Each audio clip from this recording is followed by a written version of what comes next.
আমি প্রধান উপদেষ্টা নির্বাচন কমিশনার সকলকে বলবো, আপনি জাতির উদ্দেশ্যে নিরপেক্ষ থাকার অঙ্গীকার করেছেন। আপনার অঙ্গীকারের প্রতি আপনি সাবধান থাকবেন। আপনার কোন কোন ভূমিকায় জাতির মধ্যে কিন্তু সংশয় তৈরি হয়েছে। পরিষ্কার বলতে চাই, আপনি সোজা থাকবেন। আমরা আমাদের জন্য কোন দলের জন্য আপনার পক্ষপাতিত্ব চাই না। 2000 ছাত্র জনতার জীবন, হাজার হাজার মানুষের রক্ত, 17-18 বছরের মানুষকে ফাঁসি, অত্যাচার, জুলুম, রিমান্ড, ক্রসফায়ার দিয়ে আলেম ওলামা পীর মাশায়েখদের যে নির্যাতন করেছেন, সেই সংগ্রাম আমরা ব্যর্থ হতে দেব না। ইসলামী আন্দোলন বাংলাদেশের উদ্যোগে আয়োজিত ঐতিহাসিক সোহরাওয়ার্দী উদ্যানে আজকের এই জনসমুদ্রের সংগ্রামী সভাপতি, ইসলামী আন্দোলন বাংলাদেশের সংগ্রামী আমির মুফতি সৈয়দ মোহাম্মদ রেজাউল করিম পীর সাহেব চরমনাই, মঞ্চ উপবিষ্ট জাতীয় নেতৃবৃন্দ, সাংবাদিক বন্ধুগণ, আজকের এই সোহরাওয়ার্দী উদ্যান সহ রাজধানীর ঢাকার অলিতে গলিতে উপচে পড়া জনসমুদ্রের সংগ্রামী জনতা এবং প্রিয় দেশবাসী, মহান আল্লাহ তাআলার দরবারে আপনাদের সকলকে নিয়ে আমি আরেকবার স্বস্তির সাথে মহান আল্লাহর শুকরিয়া আদায় করছি। আলহামদুলিল্লাহ। শুকরিয়া এই কারণে, বাংলাদেশের ইতিহাসে, রাজনীতির ইতিহাসে আজকের দিন এক ঐতিহাসিক দিন। কেন ঐতিহাসিক দিন?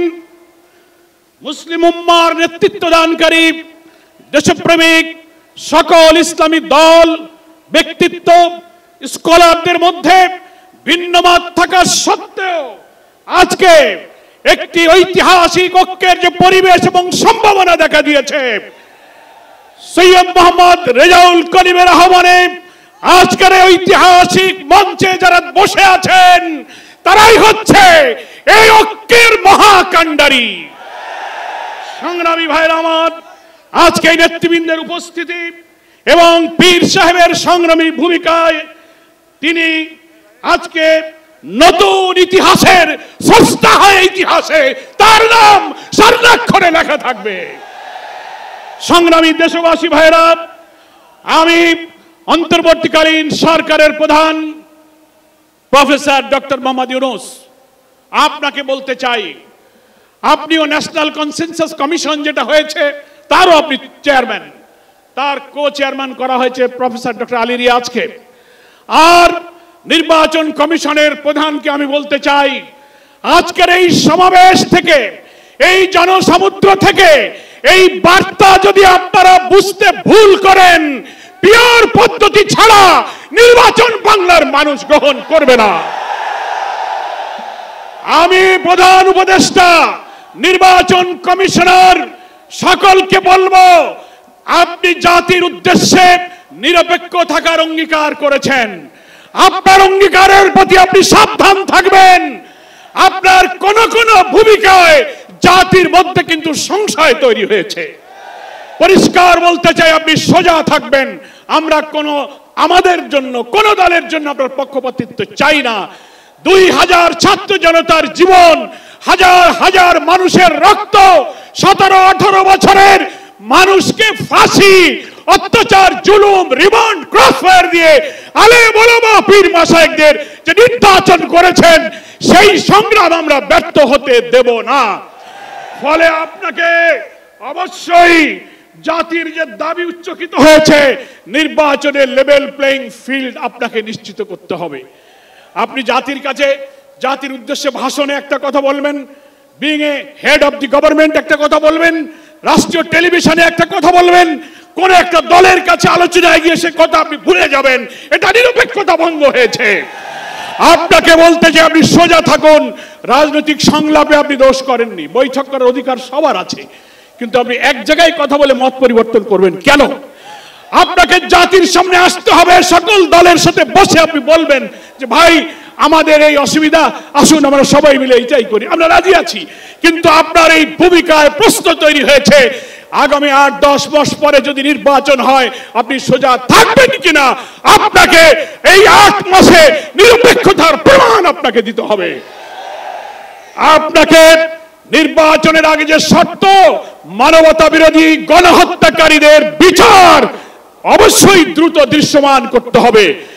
দিল্লিতে বসে দিল্লির তাবেদার শেখ হাসিনা এই বাংলাদেশকে আবার উস্কানি দিয়ে ভারতের সেবাদাসে পরিণত করার ষড়যন্ত্র করছে। অবিলম্বে নির্বাচনের আগে এই বিচার আমরা দৃশ্যমান দেখতে চাই। সংস্কারের ব্যাপারে অনেকে ঢিলা দিচ্ছেন, বলে ইলেকশন আর সংস্কার একসাথে হবে, ক্ষমতায় গিয়ে করব। কিভাবে বুঝলেন কে ক্ষমতায় যাবে? জনগণের ভোট আপনি পান, তারপরে আপনি ক্ষমতায় যাবেন। এই ফ্যাসিবাদী আমলের রাজনৈতিক সাংবিধানিক সরকারের যে কাঠামো তৈরি হয়েছে বাংলাদেশে, এই কাঠামো তছনছ করে দিয়ে নতুন বাংলাদেশের নতুন বন্দোবস্ত কাঠামোর জন্য অবশ্যই মৌলিক সংস্কার প্রয়োজন। এই প্রশাসনিক ব্যবস্থার মধ্যে আমরা নতুন কোন ফ্যাসিবাদ, নতুন কোন হাসিনার আমরা জন্ম দিতে চাই না। এই জন্য সংস্কার আমাদেরকে করতে হবে। আন্দোলনের শহীদ আহত যারা, তাদের চিকিৎসা এবং পুনর্বাসন করতে হবে। প্রবাসী 1,10,00,000 ভোটার, তাদেরকে ভোটাধিকারের ব্যাপারে আপনাকে নিশ্চিত করতে হবে। স্থানীয় সরকার নির্বাচন আগে দিতে হবে। জুলাই সনদ এবং ঘোষণাপত্র অবশ্যই, জুলাই বিপ্লবের বার্ষিকী আমরা 1 তারিখ থেকে 8 আগস্ট পালন করব। এর মধ্যেই জুলাই সনদ এবং জুলাই ঘোষণাপত্র আপনাকে বাস্তবায়ন করতে হবে। সংগ্রামী দেশবাসী, বাংলাদেশ জামাত ইসলামীর সংগ্রামী আমির ডাক্তার শফিকুর রহমান, তিনি পীর সাহেব চরমনাইকে এবং আপনাদের সহ সকল দেশবাসীকে জামাত ইসলামের পক্ষ থেকে সালাম এবং শুভেচ্ছা জানিয়েছেন। তিনি জাতীয় ঐক্যের জন্য যে ঐতিহাসিক ভূমিকা রেখে চলেছেন, আমি মনে করি চরমনাইয়ের পীর সাহেব সেই চেষ্টার ক্ষেত্রে একটি গুরুত্বপূর্ণ ঐতিহাসিক উদারতা, অবদান, মহব্বত রেখে ইতিহাসের একটি স্রষ্টা হয়ে তিনি থাকলেন।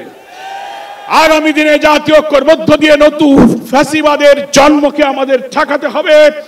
আমরা এই ঐক্যের পেছনে চরমনাইয়ের পীর সাহেবের যে উদারতা, যে আন্তরিকতা, যে মহব্বত, তার মাধ্যমে তিনি যে গুরুত্বপূর্ণ ভূমিকা পালন করেছেন, আমরা দেখতে পাচ্ছি ইতিমধ্যেই বাংলাদেশের গ্রামে গঞ্জে, শহরে, নগরে, বন্দরে ওলামায়ে কেরাম, মুসলিম উম্মাহর নেতৃত্বদানকারী জনগণের এই ঐক্যের পরিবেশ দেখে, আজকে এক মঞ্চে দেখে গ্রামে গ্রামে ঐক্যের জোয়ার শুরু হয়েছে। আসুন ভেদাভেদ, ভিন্নমত পরিহার করে মুসলিম জাতি সত্তা মূল্যবোধ রক্ষার জন্য আল্লাহ তাআলার দ্বীনকে পার্লামেন্টে নিয়ে ন্যায় বিচার, সুশাসন, বৈষম্যহীন এক নতুন সমৃদ্ধ মানবিক বাংলাদেশ গড়ার জন্য আমরা ঐক্যবদ্ধ থাকব। সকলকে ধন্যবাদ। বাংলাদেশ জিন্দাবাদ। ওমা তৌফিক ইল্লা বিল্লাহ। আসসালামু আলাইকুম ওয়া রাহমাতুল্লাহি ওয়া বারাকাতুহু।